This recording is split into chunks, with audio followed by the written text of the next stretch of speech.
Ne pas jeter la pierre à nos amis commerçants, artisans et indépendants. Ils subissent de plein fouet cette crise. Et souvent, on l'a bien vu avec cette dame, ils ont fait des soldes négatifs. Ils ont fait encore moins 20% cette année sur des soldes qui avaient fait moins 20% l'année dernière. Donc, ils ont certainement besoin encore de soutien. Et puis, moi, ce qui m'inquiète, c'est...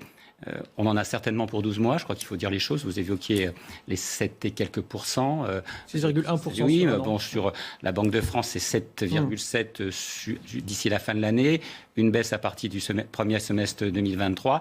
C'est loin d'être gagné. Donc on a encore 12 mois difficiles, 12 mois où il va falloir faire les fins de mois. Et on sait déjà que dans beaucoup de quartiers, dans les métropoles, les grandes métropoles, à partir du 25, la plupart des salariés ou des indépendants n'ont plus rien sur leur compte.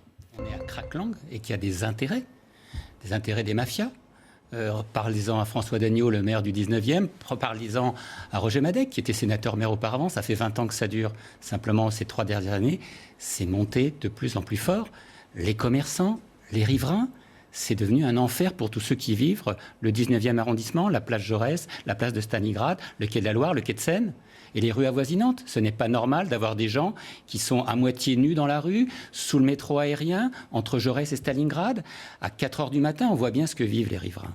Il y a une réalité, c'est pour ça qu'il faut l'union, que l'État, la ville de Paris et bien entendu l'ensemble des associations travaillent ensemble parce que ça, c'est pas toujours gagné. 4 mois de télétravail ont complètement modifié la relation à l'entreprise, des salariés, des indépendants, des fournisseurs. 2 chiffres. En mars 2020, 4% des PME étaient télétravaillables, faisaient le télétravail.